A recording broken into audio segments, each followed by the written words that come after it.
तीन काम ऐसे हैं जिनके करने से जीव बड़ी सहजता से भवसागर को पार कर सकता है। कौन कौन से हैं? बोले पहला है श्रोतव्य।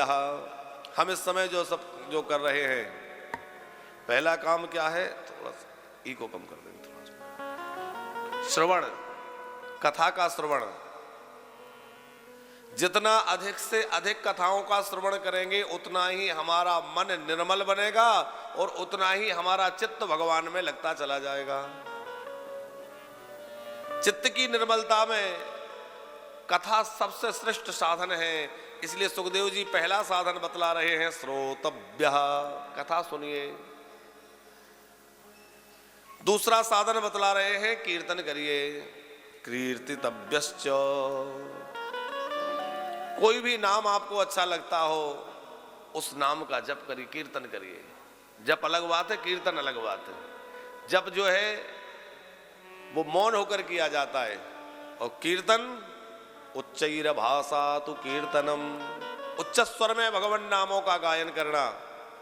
आपको जो भी नाम प्रिय लगता हो, नारायण नारायण जपिए, नारायण नारायण गाइए, श्री कृष्ण गोविंद हरे मुरारे गाइए, अथवा जो भी नाम प्रिय लगे कोई भी नाम का आश्रय लेकर के और जोर जोर से भगवान नाम को गाते हुए उसका कीर्तन करिए। चार चीजें हैं भगवान की, नाम, रूप, लीला और धाम। तो चाहे तो नाम का संकीर्तन करिए। नाम का संकीर्तन क्या है? श्री राम जय राम जय जय राम,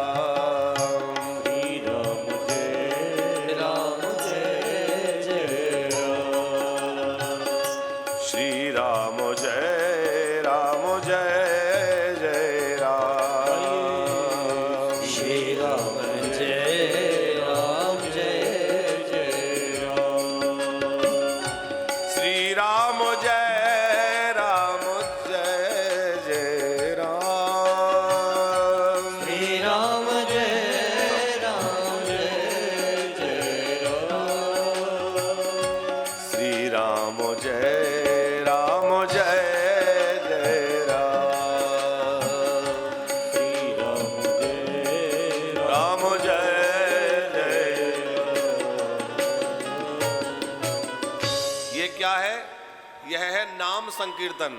खूब नाम को गाइए। अब चाहे राम नाम गाइए, नारायण नारायण गाइए, श्री हरि गाइए, केशव माधव गोविंद राधा मुरारी, जो मन में अच्छा लगे, नाम का कीर्तन। दूसरा नाम के बाद है रूप। भगवान की रूप माधुरी का वर्णन करते हुए रूप को गाइए। कैसा भगवान का सुंदर रूप है, उस रूप की महिमा गाइए। ठाकुर जी के कैसे श्री अंग है, कैसा मुखमंडल है, कैसी तृथि चितवन है, कैसा हास्य विलास है, भगवान के रूप का वर्णन करते हुए हम जो गाएं वो रूप कीर्तन है। नाम, रूप, लीला, भगवान की लीलाओं को गाइए। भगवान ने जो चरित्र किए हैं, लीलाएं की हैं, उनके गायन करना वह लीला संकीर्तन है। और भगवान के धाम की महिमा को गाना, वृंदावन, अयोध्या, जगन्नाथपुरी, भगवान बद्री विशाल की महिमा। तो ये जो धाम है भगवान के पवित्र धाम, इन पवित्र धामों की महिमा का गायन करना वो है धाम संकीर्तन। अभी आज चर्चा हो रही थी, हम ऑफिस में बैठे थे, बोले धामों में कथा के लिए बहुत लोग लालायित रहते हैं और धामों में कथा जो हमारे चार धाम मुख्य रूप से हैं, श्रीधाम वृंदावन तो है ही जिसमें निरंतर कथा हो रही है, तो मुख्य धाम है ही, लेकिन चार धाम और हैं। तो चारों धाम में हर 6 महीने में एक कथा का आयोजन हो।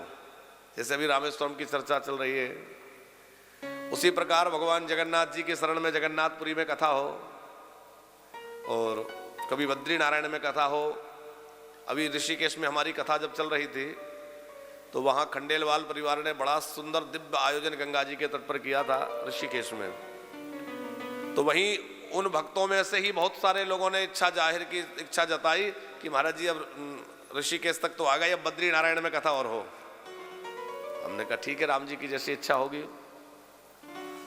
तो संभवतः सितंबर के आसपास बद्रीनारायण में भी कथा का आयोजन हो सकता है, ऐसी तैयारी खंडेलवाल परिवार की है। यदि राम जी की कृपा, ठाकुर जी की कृपा रही तो बद्रीनारायण में खंडेलवाल परिवार के द्वारा वहां एक कथा का आयोजन होने की तैयारी है। तो उसी प्रकार से चारों धामों में 6-6 महीने के अंतराल से कथाएं आयोजित होती रहें, ऐसा क्रम तैयार किया जा रहा है। उसमें कितने लोग इच्छुक हैं? जो लोग टेलीविजन पर निरंतर जुड़े रहते हैं वो लोग व्हाट्सएप पर या फोन करके अपना सहमति जताएंगे कि कौन से धाम में करने के लिए आप ज्यादा इच्छुक हैं, तो उसी से प्रारंभ किया जाए। तो नाम, रूप, लीला और धाम, सुखदेव जी कहते हैं इन सबको कीर्तन करिए। श्रोतव्य कीर्तितव्यश्च स्मर्तव्यश्च, खूब भगवान के नामों का स्मरण करें, भगवान का स्मरण करें। ये 3 कार्य जिसने कर लिए अथवा तीनों में से एक भी जिसने कर लिया, उसको सहज भवसागर से मुक्ति मिल जाएगी, उसको सहज ही किनारा मिल जाएगा।